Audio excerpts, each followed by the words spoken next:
Okay, I lost my stuff. All right, I'm back. Okay, so thank you all for coming. I really appreciate it. I love you all. And I know pretty much all of you. So I'm super excited to see you all here. Hello to everyone who also may be watching the replay. Thank you for joining us. My name is Jessica Korff. I own Fleur Photography, and we focus mainly on headshots and branding.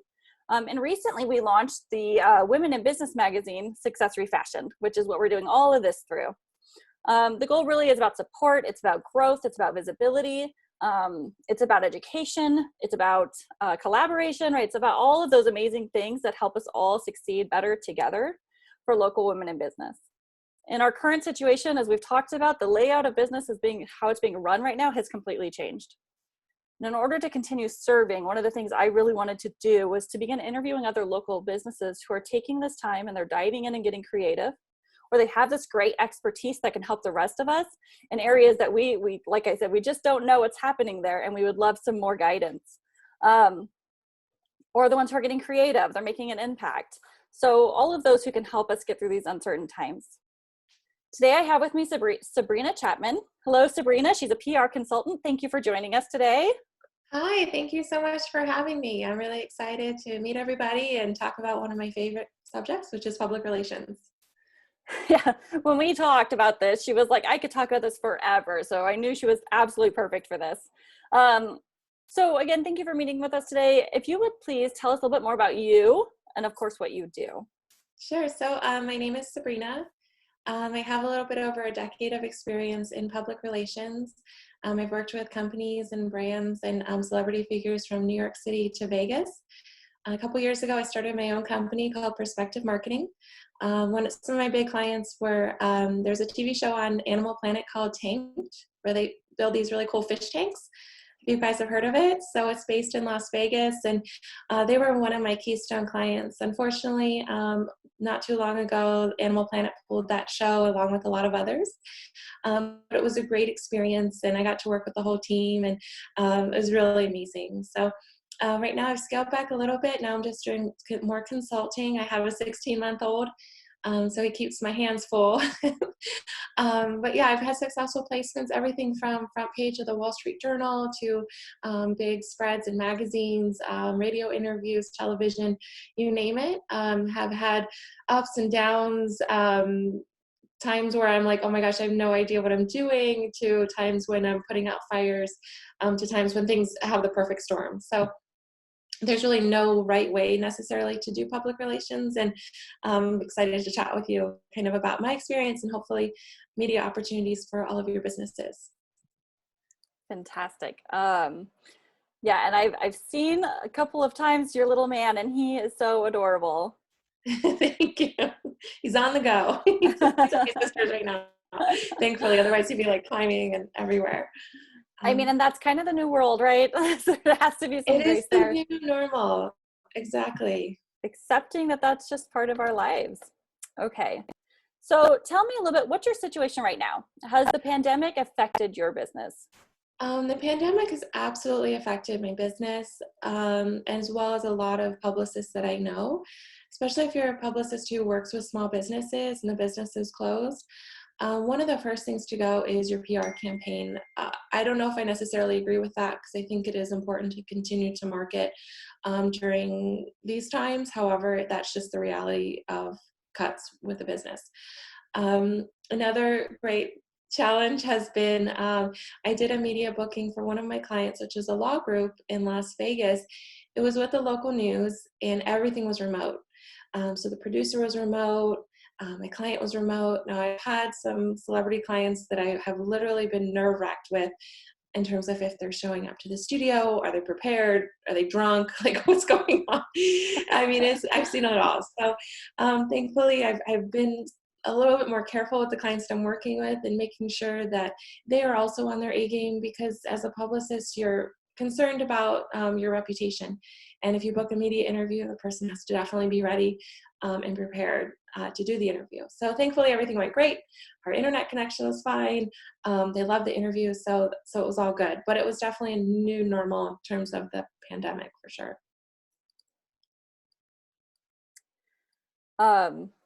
Yes, and you said that how long have you been in Tucson? So I just moved to Tucson about a month ago. So it's so nice to So connect with all of welcome. you Yes, because I brand new haven't been able welcome. to meet anybody. So just fresh, kind of off the boat, I guess. Well, we welcome you. Okay, so what do you have for us today? What tips or exercises are you going to offer for us with everything going on and how we can get more visibility and credibility with the media? Absolutely. So today's topic is about press releases. Just to raise a hand, who here has written a press release or attempted to write one? Okay. Just now, that's why I Yeah. found you.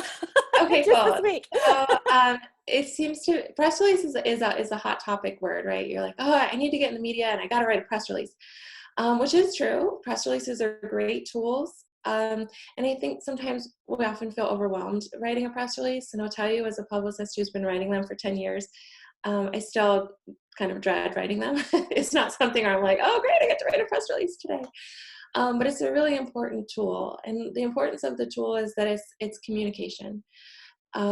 You have a story to tell, you have something newsworthy, you want to put it in a document and get that document to a media producer, journalist, editor, any of the like, so that they will kind of get sort of wind of your story and hopefully you end up with an interview or a media piece. So essentially that's what it is, right? Is just a tool of communication.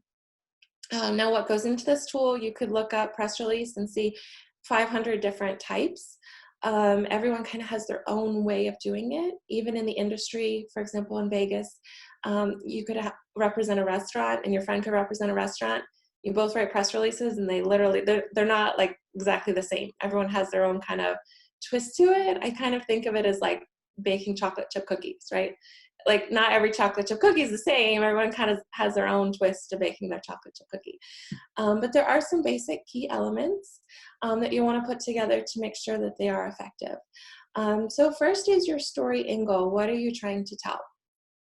Sometimes that's where a publicist really comes in because we know what's going to kind of catch the attention of the media. And sometimes it's hard when it is your own business to kind of see, okay, this may be newsworthy or this might not be as newsworthy, and what do I want to announce? So I'd be interested to know what everyone's business is so that I can kind of give relevant examples of something that would be newsworthy for a press release, if someone wants to volunteer what their business is. What if I go ahead and go around the room? Basically, is everyone willing to mention what they do? Okay, perfect. So on my screen first is Anna. Go ahead and let us know what you do, Anna. I have my own human resources consulting company. So I help business owners deal with some of their personnel matters, you know, anywhere from recruiting, retention, employee relations, policies, procedures, all those things. Awesome. So something that comes like right to mind with this industry would be tying into numbers, right? So you would want to connect with a business writer or someone who is sort of interested in how companies are sort of adjusting to the new normal in terms of hiring practices. So a press release that might be great, might be a recent placement that you made. Someone that you recently, maybe someone got a promotion, or maybe there's some sort of trend. So say, your company placed X amount of people in this industry, demonstrating that even though there's so many furloughs and things like that happening, this might be an industry of growth, right? So if you've placed maybe 5 people in a certain industry and there's some sort of trend there, that's just kind of like coming off the top of my head. That would be interesting for a reporter to receive, right? Because a lot of the things that they're receiving are LA Times furloughs 40 people, Macy's is shutting down, Brio is closing restaurants. Wow, like this is really neat that there's an HR company making placements. That's kind of the opposite side of the story.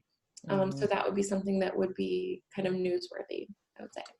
Yeah, a press release should be coming out soon for an executive director. I just finished with the whole recruitment and then selection process.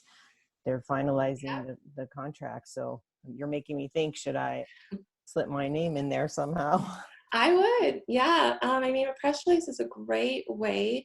One, you're going to get in front of a journalist with your name.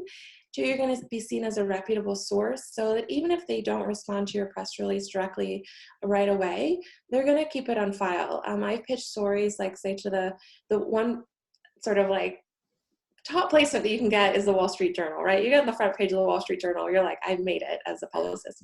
I pitched this journalist for a year. Finally, I got her, and she got a front page story. So sometimes when you send them stuff and they don't respond right away, don't worry. They're still seeing it, just might not be the right time for right now. But that is a very on topic, I think, message to put out there in terms of people that are getting hired and today's sort of climate, so that's a very newsworthy topic to put in a press release. Thank you. Yeah, absolutely. Yeah. Next on my screen then is Heather. Go ahead. Kind of hoping that was like a little bit later. I am a family portrait photographer that specializes in newborn and children and maternity photography. So. Oh, I love that. Well, as someone who has a little guy, it is really important. Something that would be a press release worthy, I think, would be, I guess, how are you adjusting to the new normal of sort of the process and things like that? As of right now, obviously the newborn has been kind of put off just until we get the open up and everything. And then once that happens, I plan on making everybody know that I am strenuously doing my sanitizing and, and I'm very careful about who comes in, and I check people, as they come in. But for now, it's just outdoor photography, and we practice our social distancing and stuff. Yeah. But it's affected it. I'm usually very busy right now, but it's slowed things down. It hasn't put it to a halt, but it has slowed it down. I think what you just said is very newsworthy, because it definitely ties into how we're adjusting businesses. So for example, what is your company called? Quilted Hearts Photography. So Quilted Hearts Photography announces updated, COVID safe procedures or something like along those lines. And you could, kind of like talk about sort of your new guidelines, have a quote from somebody who you just done outdoor photography with, and kind of just talk about your business, sort of taking new practices in terms of social distancing to ensure the safety of everyone that's involved. Okay, that's so something wonderful. Like that would be, a great way to kind of put it and make it relevant to, I feel like a lot of things is very COVID right now. And what you do want to do is you want to fit into what the media is already covering, because it just makes it easier for you to get a story. That's a good point. Yeah. So would you recommend reaching out to actual, like, the news stations, or just to, okay. Yeah, so that's going to be it's a little intimidating for a little one like me. But I want to go over a couple key points of like how to write your press release and then how to actually distribute it. So once you have sort of it, and then and how you go about sending it. Okay, so, I just want to clarify that, because like I said, it's a little intimidating, but I can do this. But I mean, it's just definitely like gets your creativity working. Like, okay, I want to write a press release. What am I going to write it about? And True. so, and it's going to get the attention. And it seems like all the headlines right now are, is small business is great, how you're adjusting, and positive story spins, right? Because there's a lot of news out there that they want to cover how small businesses are adjusting and going to be thriving, because it makes people feel good. So if you can come up with a story like that, you have a much higher chance. Awesome. Thank you. Okay, were you planning on working with everyone on the call? I didn't even ask you that. I think that was, well, I can chat with everyone later, but that was just kind of the idea, was just to kind of go over like, what's your business and how are you going to come up with your press release topics? So I think those are two really good examples. Okay. And then what I would do is kind of go into... I'm happy to, but I just want to make sure you have enough time to talk about what you need to talk about. So that's why I was asking. What I'll probably do is jump in, and then if we can come back, that would be okay. Perfect. Great. So your press release. So the things you want to get together are your logo. That's going to go up on the top, right in the center. You're going to want to have your contact information. Contact information is key. Make sure it's a obviously no-brainer working number and an email that you check regularly. Once the media catches your story and they're interested, time is absolutely of the essence. You want to get back in touch with them right away, even within the hour, because they may find somebody else and you lose your spot. So definitely contact information up on the left hand. Then, for example, your city, your date, and then you're going to want to have your headline. So your headline typically will have something like you're announcing something. There's something that's sort of like newsworthy or new, or a milestone, something like that. And if you are worried about your headline, sometimes to get inspiration, I just Google like what some of the top companies are already doing and already have put out. There's nothing wrong with that. You can just look at whatever your industry is, and if it's, you know, a beverage company, and you can kind of see there's a website called BevNet that I've used oftentimes, and I'll just see, you know, how are they wording what they're announcing, and you can kind of adapt and make it work for yourself. But you want it to be really catchy, and you're going to have that up on top in bold. And then you're going to have your intro. And in your intro, the most important things are your who, what, where, when, why, in 35 words. What happens is that press releases, if they open up with a really long paragraph, editors are, you know, it's a very stressful situation right now. LA Times just furloughed 40 people on their staff. People are overworked. They don't always have the time. And if they're hearing from somebody new and they haven't worked with you before, they're just not going to take the time. They want to just see upfront what's exciting, what's new. And then if they are interested, they'll continue to read into the body of your press release. So you're definitely going to want to have more of your meat in there. A quote is always great to come right after your intro. There have been times I just worked with a realtor who joined a really top-end luxury firm, and so I got a quote from the owner of the firm, and I put it, you know, right under sort of that header opening paragraph, and it just looked really nice because that is another opinion. It's not him sort of saying I'm so great. It's someone else putting, you know, their validation on what he's doing. So that's always a great way to kind of like just build a case for you in terms of like your reputation with the media. Is right away, wow, like this person has something new and exciting. Someone's already said something really great about them. I'm going to continue reading, you know. And keep it short. I say like a page long is plenty of information. If the journalist or reporter is interested, they will contact you for follow-up questions. So you don't have to feel overwhelmed like you have to put every single thing in the press release. You really just want to catch their attention and get them to reach back out to you. At the bottom of every press release is what's called a boilerplate. So the boilerplate is consistent for every press release that you write. So what's great about this is that it's kind of, again, like the who you are boiled down into one paragraph. You're going to want to include a link to your website, your phone number, any social media handles, and kind of just contact information as well.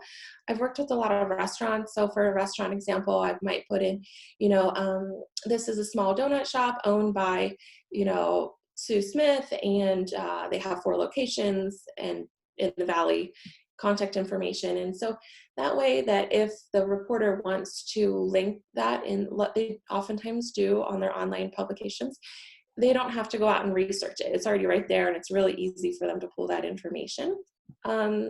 So that is also a really key essential part of a press release. Another big thing that a lot of people do miss is a photo.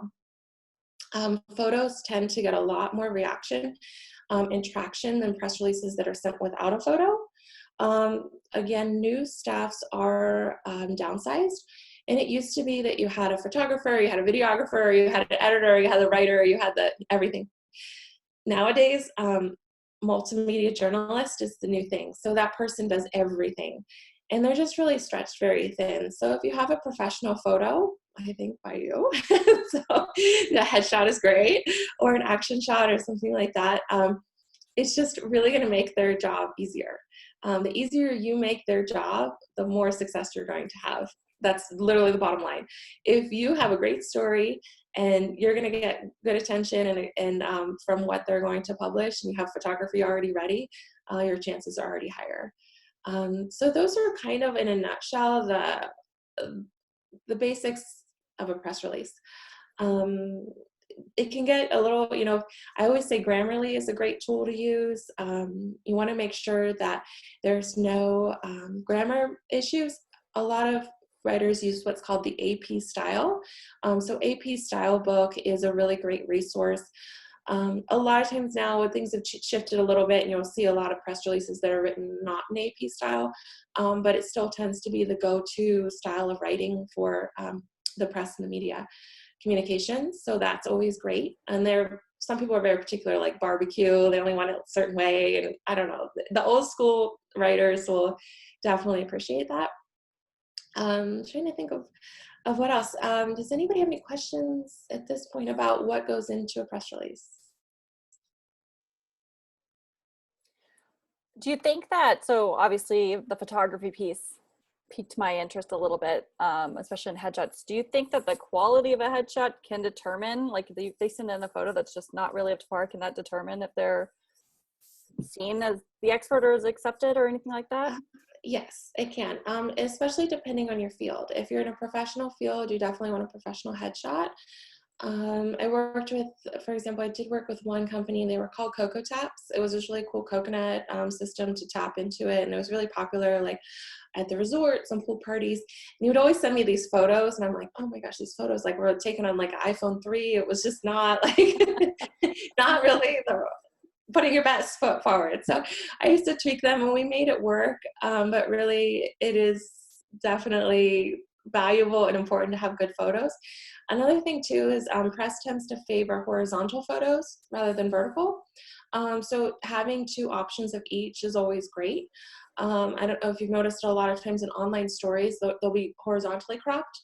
And so, for example, I had a big story come out with for Tanked. They had, it was in the local newspaper, and the photos that they took, and I wasn't there at time on site, and they sent it, and I'm like, oh no, it was vertical. So when they ran the photo online, it like cut their heads off. And so it just was like, so we ended up getting it fixed, but it's just really important to have the right photo for them. And you can have one of each, because some people may want a vertical photo for a print publication, but definitely horizontal for online. So Fantastic. And then also, so there's a lot of ways to get your press releases out there, in terms of, they will literally take exactly what you wrote and publish exactly what you wrote. I don't think that's necessarily great journalism per se, but it's really good for SEO and also linking back to your website. So there's ways to do this. Sometimes you can log on to certain publications, business publications, and you'll find in the area it says submit your press release. You can just submit it with your photo and just cut and paste. But the thing is that they are going to run exactly how you wrote it. So that's the importance of having it well written. And some journalists actually do. I did a big opening for an escape room, which was at Bally's on the Strip. And it was a horror escape room, which was totally like a very niche kind of thing. We got a ton of press on it. LA Times ran a big piece. But we worked with a lot of writers with these small sites, and they literally took the press release, they edited 4 words and ran it with the photos and everything. So that's just how it is sometimes, which is great. You still got the press, you still got the press hit, but you just have to be aware that as you write it, may be exactly how it's going to, go out on the internet. So yeah. So run it through Grammarly. Yeah. Sabrina, there's a question in the chat about the format in which to send it. Is it always best to send it as a PDF or text, or I typically put it in the body of the text. Sometimes if it's somebody that I've worked with before, I will attach it. But what happens is if they don't recognize your email, you may end up in their spam. So if I haven't worked with them before, I usually just cut and paste right in the body of the text and send it over. Which does lead into another area, which is once you have your press release, what do you do to distribute it, right? How do you contact the media? So I always recommend, and even as publicist when I'm working with clients, is I build media lists specifically for their industry. So for example, if it's a restaurant, I'm really only going to contact people who cover restaurants, right? If it's somebody who is in a business profession, such as a law group that I work with, well, I have to figure who's going to be interested in talking with them. For example, NPR is a great resource, sort of head producers, things like that. So building your media list is as simple as looking up online. Sometimes you'll see their email at the end of an article.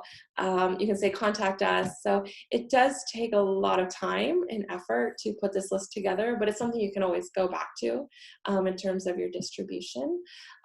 Once you've started working with them, I do send it typically I send it as a PDF, but it is kind of a personal choice on what you like to do. So, but I do start with it as just in the body of the text of the email. Excellent. Anyone else? Any other clarifying questions? When are you saying text, like text of the press release, or text like in a text message? Oh, text in the like. So if I were just to start an email, Okay. I would just put it in the body of the email. Yeah. Gotcha. Okay. Just wanted to clarify. Yeah. No. And sometimes, so if you have the time, so sometimes if it's a big announcement and you just want to put everybody all together and send it all at once, typically you can just put a BCC list together, BCC all your contacts that you're sending it to from your distribution list, put it in the text of the email and send it out. That does work. And if it's something that is like, wow, this is an exciting story, that's usually one of the best ways to get it out. If it's something where you're like, okay, I kind of want to network with the journalist, what's really nice is what you can do is just write a personalized email saying like, hi, dear Susie Smith, I saw your story last week about, new businesses and how they're adjusting to the new normal on Channel 5. I'm reaching out to you because I also have a business that focuses on this. Here's my latest press release. And they're gonna be like, oh, okay, well, you're professional, you followed her stuff, you realize that you're going to fit into their story, and then it shows professional because you have a press release. So that's also another way that you can use a press release as a tool, is sort of that personalized email and then the press release right below it. So. Question. Okay. Do you have anything else you need to go into with all of that? I wanted to mention, so there is a website called Help a Reporter Out. Anybody can sign up for it. What they do is that they send out a daily email, and these emails are coming from journalists looking for sources for their particular story. So I know working with a publicist can be expensive, and especially as we're all sort of adjusting to new business flow, it's important to also try to figure out how we can do this ourselves as well. So so this is a great tool that I often give out. It's called Help a Reporter Out. You can sign it up, it's free, and you'll just get a daily email, and you can kind of check the listings and see if you might be a great source for it, and then you can pitch yourself for it. Usually they say exactly what they're looking for. I do recommend having those photos as a backup. Definitely have a good headshot, because that's super important, because if they do use you as a source for their story, they're usually going to want a photo. But yeah, that's just a really great tool that's out there, and it's free, called Help a Reporter. Help a Reporter Out. Kim, I saw you come off mute. Did you have a question for Sabrina? I did. And it might be kind of redundant, but I'm going to ask it anyway. Early on, Sabrina, you said that there's no right way to do PR, and that tripped a question in my head. Does that mean that there's a wrong way, or it's just as long as it gets done and it's in a professional manner and information gets conveyed, you're good? Yeah, I wouldn't say necessarily that.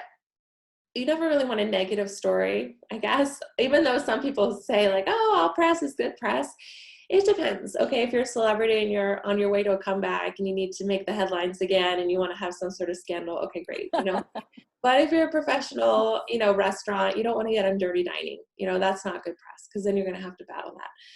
So it's just a per case, per business sort of scenario.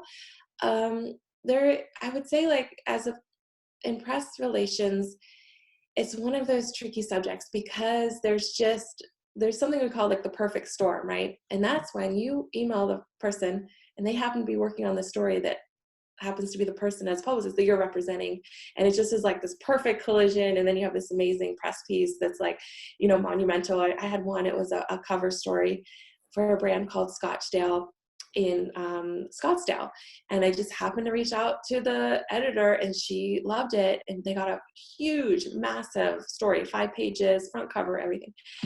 And it was one of those things where it was just, she just happened to be looking for that specific story, and I happened to contact her at the exact right time. It doesn't really happen like that very often. Sometimes it takes emailing somebody for an entire year to get a story.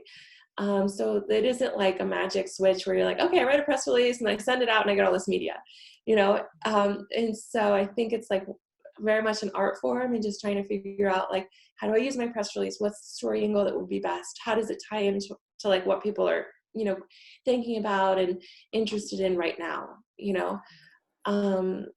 and so I think timing is a big thing as well. So there isn't necessarily a right or wrong way to do it. There's just different ways to do it. But I don't always recommend that all press is good press. Everything. So wholeheartedly with that. Yeah. Oh, sorry. Go ahead. If you have more, go ahead.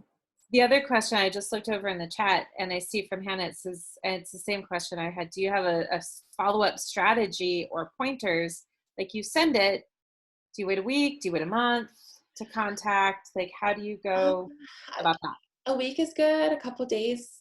It depends. Okay, so if you have, say, I'm trying to think of an example. So when I was working with the escape room, it was opening.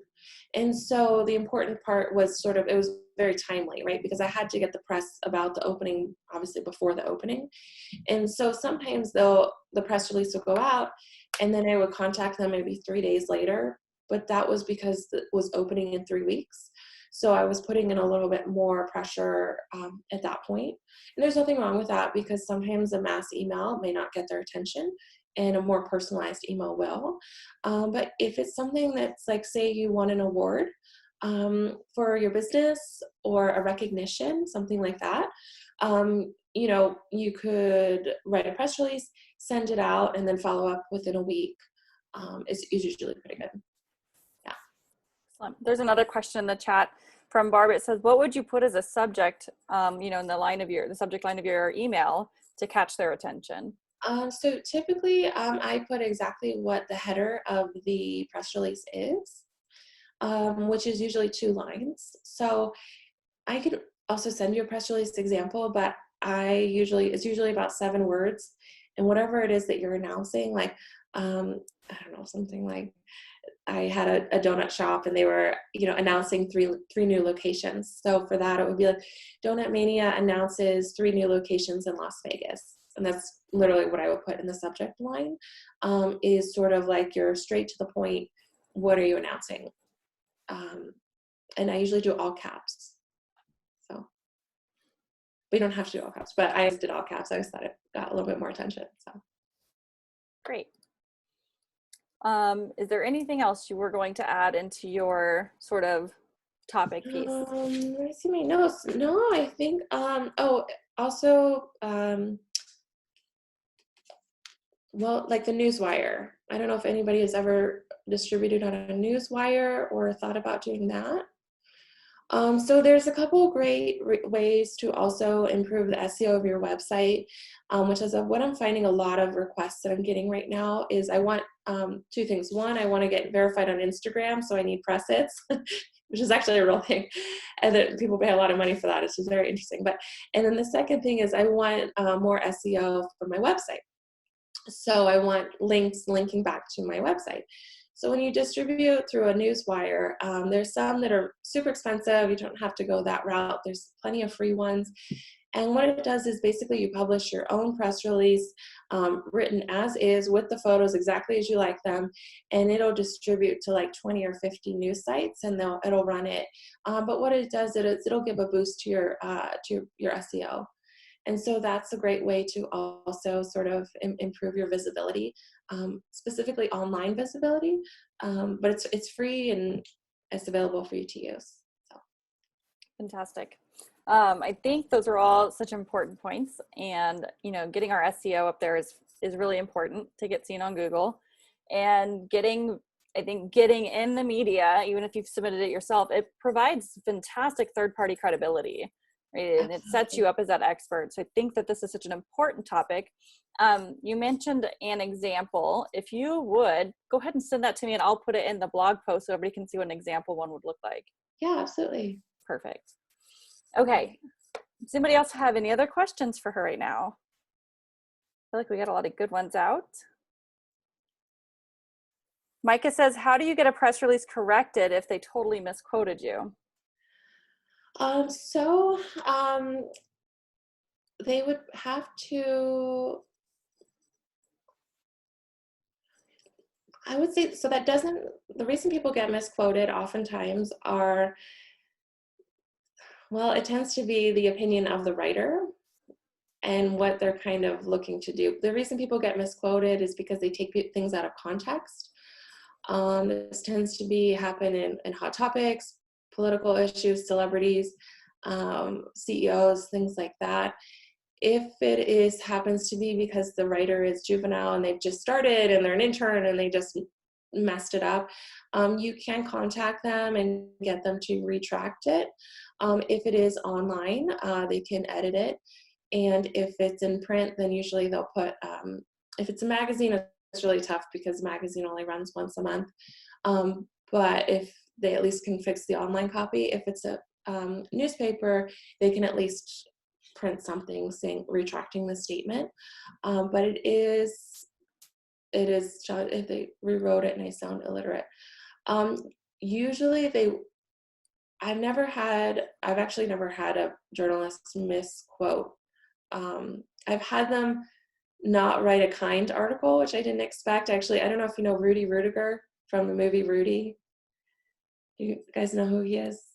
That sounds familiar. So he was with a project of mine, and I got him I got the lead sports writer for the Las Vegas Review-Journal to do a huge story on him. And I was new. I had only sort of been in PR 5 years, and they put it on full page, and he just ripped him a new one. And I was like, oh my gosh, I was like, I'm going to get fired. And I didn't get fired, but I didn't realize at the time. So that can happen sometimes. And unfortunately, that tends to be why you have a good relationship with your publicist, and the publicist has a good relationship with the press. I learned my lesson with that, but usually they will fix it. It just tends to be if it's a situation, say that they are leaning a certain way and they want to take somebody's words out of context and put it and present it in a different way, that's usually when this stuff happens. But if it's totally illiterate, I would just contact them and kindly ask for a rewrite. And usually they'll fix that. Yeah. Excellent. Okay. So I would love to know a little bit more then. So it's definitely been about pivoting, and a lot of people are like, if I hear that word one more time, but it really is like shifting and pivoting, and it has to happen. And I don't think it's necessarily a bad thing. You get creative and you start realizing that you can do things you didn't know you could do. But tell me about a time that was, have you had a pivotal moment in your career that changed the way that you do business? Yeah, I mean, I think, gosh, so many. I think lately the big one has been my son. I think that readjusting priorities a little bit too, and also just, I have presented before, but it's always been in a classroom setting. And so this is a new thing, right? This is Zoom, and I'm logging on and making sure that I download it correctly, and I have the numbers right. Anytime we face something that's new, even especially if technology is involved, we tend to be a little bit more anxious, like, am I doing this right? And so I think just taking a deep breath and sort of relaxing and being like, you know what, like, I may not be comfortable with this new shift, but I'm going to breathe, I'm going to get through it. And, the next time it won't be so hard. So I think that sometimes that tends to just be normal, and especially in PR, because PR has definitely been an industry that has changed. As I said, like you used to have a photographer, a videographer, multiple producers, and an editor, and now it's usually one person that shows up to a filming. I did an interview for a veterans program in early February, and the camera crew was one girl. She set up the camera, she did the interview, she was the reporter, she was the editor, she was everything. So it's just really different now, and that's why it's even more so important to provide them with all the information up front, because she's got a lot of stories to put together and edit. And again, that could go back to being misquoted, is if, you know, they're working at very high paces, you know, fast-paced industry to make deadlines. You know, she turned her story around in 5 hours, so that if they have all the material in front of them, usually they can, you know, make sure that everything's accurate and correct, because they're not going to be able to fact check that with you before it airs. So yeah, I think that's a big pivot as well. Thank you. I feel like, you know, the birth of a child is definitely a big reason, but I think even like we talked about, just being at home with your children, it's also one. Like I'm sitting here with you guys and I've seen my 5-year-old kind of tiptoe around. I'm like, she better not. She's gonna come over here. It'll be great if she does. My sisters, thankfully, my sister and has been down here for a long time. They have a social media business called Two Busy Gals, and they're awesome. And that's how we connected. And so thankfully she's able to take him for a little bit, because he would definitely be crawling and running. You see him running around and loose. So yeah, but I think the most important thing is that we'll all get through this together, and, you know, we'll all figure it out, and you know, we'll be stronger after all of this is over and said and done. So yeah. Yes. Mike is asking, do you have any suggestions on how to promote a crowdfunding campaign? Yeah, is there one specific concept, or is this more of like a general, is it for a specific industry, or is it general? Micah, do you want to come off mute? And Hi. So I have a startup, and it's actually an online pharmacy specifically for diabetics, and we're working on selling insulin for a more reasonable cost. Okay, great. So that is definitely something, I would start with the press release. And then what I would do is do the distribution through the news wires. And then I would also do contact the medical reporters. Okay. So see who is covering, that's also a general story as well. Sometimes you have industry specific people who stay focused just on business or sports or food. So your category would be more healthcare, medical, and then even general reporters. So I would kind of see, like, look and see who, and is it local for Tucson, local? We're starting with Tucson, but we will be going national within the next year. Awesome. So starting with the local reporters is always great. Some people oftentimes ask, how do I get on Good Morning America or something? Well, typically people, you start local and then you build up. And then they start seeing, like, oh, okay, like they're, you know, very savvy on the camera and stuff like that. But for the crowdfunding aspect, imagine you have sort of a deadline that you want to raise a certain amount of money by. Was it typically like 40 days or something, or when is your? It's usually 30, yeah. 30 days. So that is also another important aspect, is timing for media. So typically anything on the news, I usually start about 3 weeks out from when I want the piece to publish. Okay. So sometimes they will do a quicker turnaround. If it's breaking news, sometimes they'll do within a week. If it's somebody that I've established sort of relationship with, and I'm like, hey, I really need this, like, can you please put them on like 2 days? Sometimes they will put them on, but I try to do my media calendar so that anything that is TV is about 3 weeks ahead of time. Online can be a little bit shorter, but still I try with that about 2 weeks for online pieces when I want them to run. Magazine works way far in advance. Magazine pieces work about 6 months. Okay. So anything, if you're thinking like, what am I going to pitch to magazine? You want to pitch them like you're already thinking fall, winter. Sometimes they work a little bit shorter, like 2 months, but typically those are very long lead. So what I would do is, depending on your timing, I would try to hit some online publications. There's one specifically called, and there's some that are pay to play. There's nothing wrong with the pay to play. You pay $50, $100, and they publish your article. That's it. That's great, right? Because the publicist will charge you $1 bazillion, and here you go, an article for $100. Like, okay. So there's one called Future Sharks. This might be a good one for you for your crowdsource.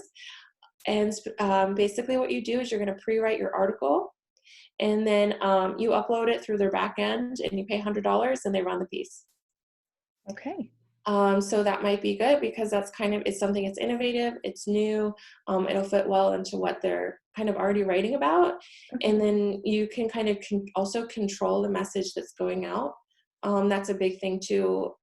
Like, for example, the law group I work with are very conservative. So I never want to put them in a situation where they could get misquoted or misdirected and taken out of context, or worry about what they're saying, because they handle such high profile cases. And so even though press is important to them, they don't want it to risk, the $10 million case that they're working on. So what's great about something like this is that it's called Future Sharks. Okay. And you can just go on and you write your own article. So it does take a little legwork because you have to write it, but I just write it as a third person and, put it up there, and it'll publish exactly how you want it to read. So. Okay, great. Oh, and by the way, I saw Coco Taps on the Prophet, so I can't imagine what it would be like to work with him. So it was... Yes, Coco Mini. Yes. Oh boy. I feel really bad. Actually, I helped him with the application for the Prophet. Did you? And I was in New York working on a project, and I had to call him, and I don't know. I won't go into too much detail, but you can imagine. And so I'm like, Coco Mini, you have to focus. And so we got it all done. But it stinks because he had a great concept, but most of his stuff is through the resorts, for the resorts that aren't happening now. And then they got a big deal with cruise ships.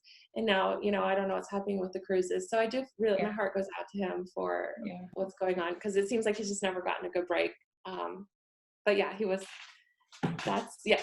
Coco a character. Mini. Everybody's Coco. I was Coco Sabrina. Nice. Anyway, thank you very much for all your help. You're I welcome. appreciate it. Yeah, great. I guess I missed a question, so I'm going to let you know this one too really quick. Back when we were talking about pivoting, Hannah says, speaking of a pivot and press changes, do you ever do pitches to social media accounts to get featured on a social media as an outlet versus a newspaper or a website? So social media, like in terms of Instagram, or is that kind of direction where we're going, I guess? So in terms of, there's a couple of things. So podcasts are great. I love working with podcasts because typically they usually so you're going to get interviewed on the podcast, you'll get a link, and then traditionally they'll put together a post for their Instagram. And so you also get social media links. So if you are going to pitch people, I think podcasts are a great way. There's tons of them out there that are all about, women, entrepreneurial, moms. There's definitely ones, and if you have a good story, you can get on there. And a lot of times what's great about that is they don't have a restriction of traditional media. Like traditional media, they only have so much time on the news.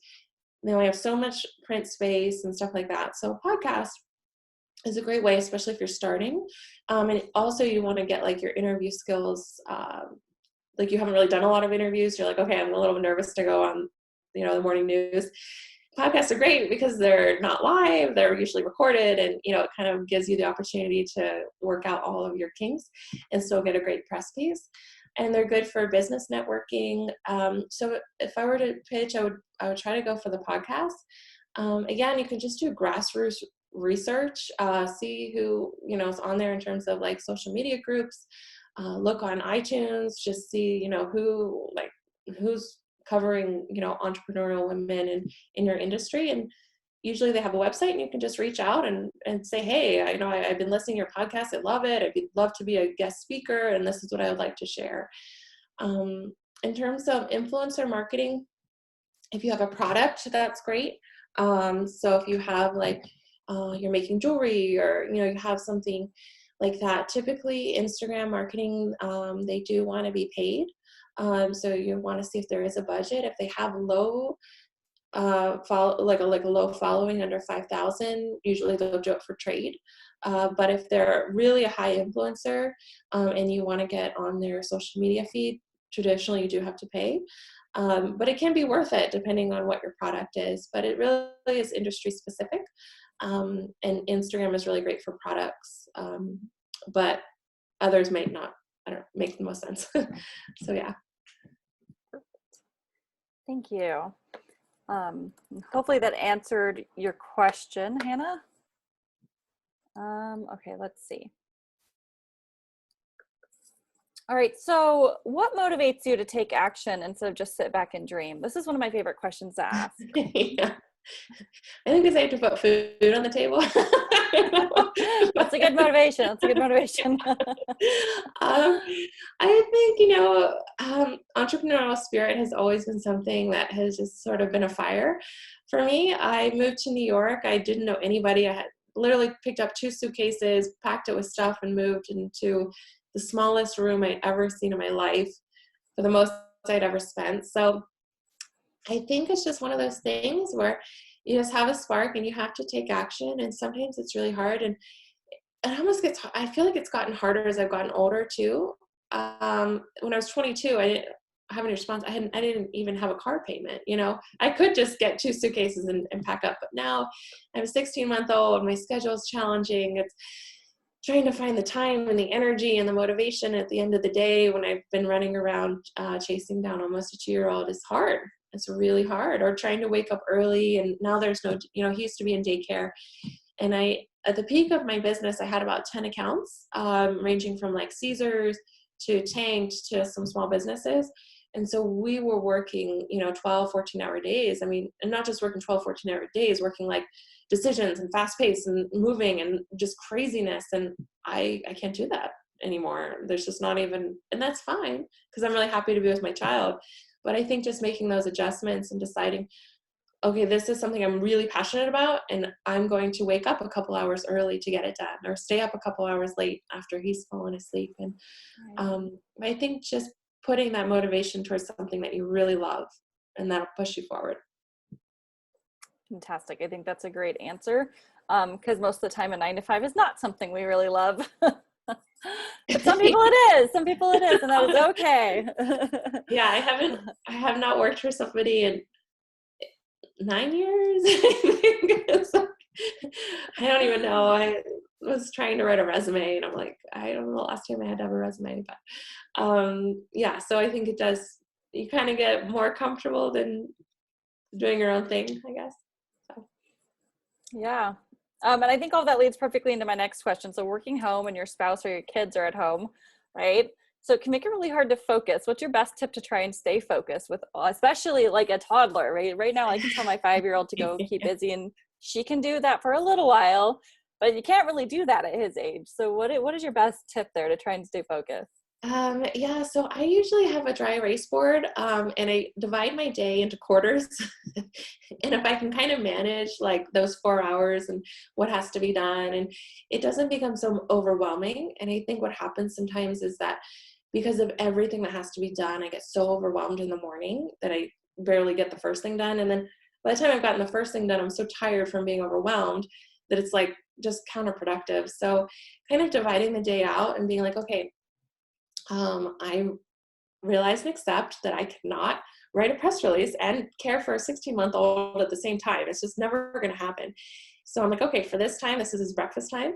And then this time he's with my sister. So I need to, as much as I want to go take a nap or maybe even have a glass of wine at 10 a.m. or whatever, I can't. I need to just, sit down and focus and kind of having the space for it. So I just moved in here, and I'm kind of still carving out like, okay, this is mommy's office, and like, this is where this kind of energy happens, I guess, and is kind of productive. And once you sit in the seat, okay, I'm going to be productive for, even if it's 2 hours, if you're productive for those 2 hours, you're going to get a lot more done than like trying to do something and watch a baby and make breakfast and, change a diaper and everything else. It's just not going to happen. Yes. So the book, The One Thing, talks about that a lot, about how we think we can multitask, but we really can't. And the end of it, like, we're just not keeping up, right? So that's a great book for anybody who's looking for a way to also focus on how to, if you just get one thing done, what is it? And it's okay. Yeah, it's okay. Get your flag on. Be like, yes, I'm going to do my own horn. And I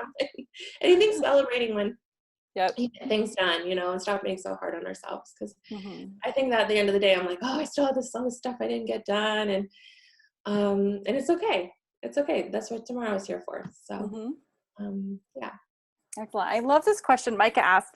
She said, what accomplishment are you most proud of, and what is your biggest regret?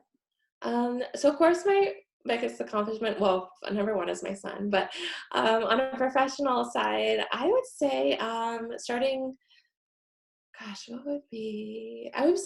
own business. It took a lot. I had been working for agencies, and I just was ready to take the leap. The agency, unfortunately, had one of the co-founders, this sounds very dramatic, but he had a girlfriend, and like they ended up blowing all this money, and they had the whole company shut down, and it was like out of a movie. They had some of the top accounts in Las Vegas, Aria, all the MGM, all this stuff. They shut the whole company down because this guy ran off with some girl, I guess only in Vegas. So at that point I was like, okay, I'm going to start my own, I guess. We're going to see how this goes. And so I knew the guys from Tanked, and I said, Brett, I'm going to start my own company. And he goes, well, I'm going to be your first client. And I said, yeah, this is great. So that was really exciting. I think taking that leap of faith and reaching out to people who I said, can you help me start this? And they did. So that was really awesome. I think my biggest regret sometimes was when I think about the time I lived in New York. I was really exposed to some really cool stuff, but I didn't have the confidence. And I think that I always regret that I didn't feel confident enough in myself and my abilities, and enough to just like, I remember I was at a party, and I literally met the editor of Harper's Bazaar, Glenda Bailey, and I didn't say anything. I just so I think back and I'm like, gosh, what if I just said like, do you read my stuff, or what, do you have any interns or internship opportunities, or just say something? I don't know. And I was just so worried about what I was going to say, and I didn't say anything. So I think those are the regrets that I have. So, yeah. Can I just say, those are questions that I ask every high achieving woman that I come into contact with. And the accomplishments vary, of course, but all of them have the same regret, that they didn't have the confidence to take opportunities when they came along. Every single one of, and I've asked dozens, and it's really interesting that we all have that in common. Yeah, that makes me feel good. And interestingly, I think too, is that that's a issue I think women deal with so much more than men. It's like men were born with this, I'm good enough, it's fine, like, have you seen me? I'm amazing. And the rest of us could be amazing, and we're like, I don't know if we're quite where we should be. Maybe I shouldn't do anything right now. And I feel like I agree with that. That's consistently my same regret. That's how often I hid back and played small, and maybe I'm not really at that level to ask or speak to them or do whatever right now. So I think that's a great question. Yeah, that's a great question. You know, actually, so my therapist has a coffee cup that says, I hope one day to have the confidence of a middle-aged white man. Well, that's a great yes, I have. If you were faced with that now, would you talk now? Yes, I would. Absolutely. 100%. There are times when people in places I was in New York, and I don't know if I was like, I just hadn't, it was so strange because I would just end up in these awesome opportunities, and I just wouldn't speak out because I was scared. And I was scared of my own abilities. And now I've learned, hey, if you don't think you can, just say you can and learn how to. So, right? And so, I definitely would have spoken out a little bit more. But I think we're all sort of learning, and, hopefully there'll be, now if I'm faced with a cool opportunity, I am willing to speak out, and sometimes you just go with it, or you just wing it, or, and rather than being so worried about the particulars, that you're so worried to say anything. So I like that one so much, Micah. I might be adding it to my question lineup. What's inspiring you right now, Sabrina? So right now, I think it's been a really transitional time. I mean, I was in Las Vegas when Las Vegas shut down. No one ever thought that they would shut the casinos. I moved about a week later here, and I've been planning to move, but I just moved the date up earlier. So I think it's just kind of, we're just taking a deep breath and just saying like, whoa, like what's going to be the next chapter? And sort of how does your professional career fit into that? So for me, I'm wondering like, okay, what is the next chapter of public relations? What's the next chapter of marketing? I used to do a lot of events. I will toot my horn on this one. I did one which was hosted by Giada, which was really freaking cool. So that was like a really what moment. So, and that was, I was like 8 months pregnant. No, I was 4 months pregnant. We did this event in New York. I had to get 400 business executives from a conference to the Rainbow Room, and we were competing against 2 other events, and it was really high stress, and we had to fill the room when Giada was doing a presentation and the CEO of Caesars. I mean, it was like high stress. You don't do this job, like you're nobody in this town, basically. So I was like, okay, we're going to do this. And we did it, and it was awesome. And I love the energy of the room and the people. And I was like, wow, I can't believe I did this, you know? And it's sad because I don't know when those times are going to come again, you know, when it's going to be about events or energy and stuff like that. So I'm like, okay, well, how can we create groups like this, which is exciting, and we're playing off each other's energies and getting motivated and inspired and sort of thinking about new ideas, but in a virtual way. So yeah, we'll see what's next. I don't know. Yes. I think so much of it's just allowing, right? Like you said, we'll see what's next. See how it goes. Okay, tell me something good. What's something that you have gained from this pandemic, from this experience, from everything we're doing right now, that you're going to be taking with you moving forward into our new normal? I think the importance of the time that we spend with family. For a large part of my career, I was so focused on proving something or trying to, I don't know, like get ahead or the competition. I mean, PR in Vegas is very cutthroat. And so I was always like just so focused on that now I'm like, you know what, I want to focus more on family time. And yeah, work is awesome and work is a great experience. And yes, I want to build things and do things, but more importantly, I want to make sure that those moments with my family are also, you know, met and appreciated and enjoyed and savored and all of those good things. So I think that I was being forced to kind of like hunker down, but I'm like, oh, okay. Like I've been kind of missing this. I've been missing this a little bit. So I think that's something to take forward. Awesome. Okay, so we're kind of coming to a close here. Do you have any last words or final thoughts that you want to make sure everyone knows, or that you want to pass on? I think that don't be afraid to reach out to the media. You know, if you have a good story, if you want to work with a publicist, you can always call me. I'm, you know, available. But if you want to pitch the media, don't be afraid to pitch them, you know. Send them an email or reach out. It's they're people too, and I think that sometimes that's hard because they don't always think like, oh, is my story interesting enough, or what are they going to think? And who cares what they think? Just send them an email, see how it goes, you know. And always compliment them because they really do like it and appreciate it. And I think honestly, that's one of the compliments will get you everywhere with the media. And if they do cover you, send them some flowers or something, you know, that's always a nice follow-up too. Oh, great tips. Yeah. Very good. Compliments and flowers. All right.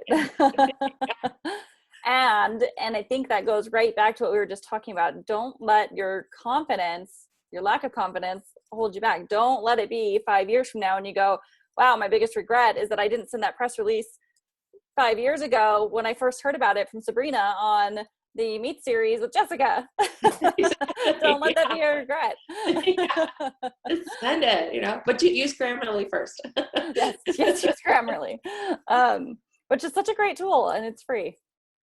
Okay, so now is the time for our door prize, and Sabrina has something extra special to pass on to you guys. So Sabrina, go ahead and let us know what that is. Yeah, so I'm really excited to offer this to everyone that's been here, and I just thank you for your time. I know time is so valuable right now. So I'm so excited. So everyone will get 30 minutes consultation, complimentary. You can call and ask me about your business. We can kind of brainstorm together, think about different angles, perspectives, and ideas, whether that be certain outlets that make sense, or whether it's a press release that you've written and you kind of want somebody to look over it and see what some suggestions that might be able to be made, or yeah, just any questions you might have about how to get in the media. Everyone, I'll give you 30 minutes, and yeah, we'll have fun and chat. So yeah, so in case you missed it, that means everybody wins. Yay! Everybody's a winner! And you all won. So awesome. Congratulations. Thank you all for being on the call, because you just got something that everyone on the replay doesn't get. So thank you for joining us. Okay, so Sabrina, where can they find you, or your offers, or anything that you have going if they want more information? Yeah, so to be wholeheartedly honest, I've been kind of under the radar lately, just with the transition and everything. So if you look at my stuff, it's not totally up to date. But my company is called Perspective Marketing. And if you want to email me, it's just sabrina@findingperspectives.com. That's the best way. And yeah, you can find me on Facebook or Instagram. And I'm all about the personal connection. I think it's really important to work with people one-on-one. So those would be the best way to find me. Perfect. And I will put all of that information in the information above the video, just like you always can find it. So Sabrina, thank you so much for your incredible knowledge and for taking the time out to meet with us virtually today. I know that this has been something that I've been dying to try and figure out for years. So I'm super excited. I've pushed myself to put my first one out last week before I really got to know you. So now I'm gonna have to try and like write a new one and see if you can help me figure it out. But yeah, absolutely. Yeah, I think it's such an important piece, and we don't always think about it as we're kind of grinding, we're out there networking, we're trying to meet people, we're trying to get visibility, we're trying to build credibility in the community. It's such a big piece that I think it's often missed. And sometimes I think people might assume it happened by chance, right? They happen to have seen you, they happen to have heard about you. So what a great tool to make sure that you are making sure you're getting there. And then, like I said, I'm going to put all those links up there. And if you want to find more about what we're doing here at REfashiond Magazine or Fleur de Lis Photography, make sure to like and follow our pages. I will put all that information in the comments below, and see all of our upcoming meets. Like this is becoming a whole meet series. So the goal will be one a week if possible. So go to our website, refashionmagazine.com, and you can see all the upcoming ones. You can see the replays for all the past ones. If you haven't seen this one hit the Facebook page, that's where you can kind of keep checking back to see if you can find the replay if you missed a piece in your notes or anything. I saw everyone taking notes. So you can check it out there. Thank you everyone who joined us today. Please take care of yourself, stay healthy, keep diving into your business during all of this social distancing, and keep supporting and collaborating. That's my favorite part about our community here of women in business in Tucson. All right, thank you all. Bye.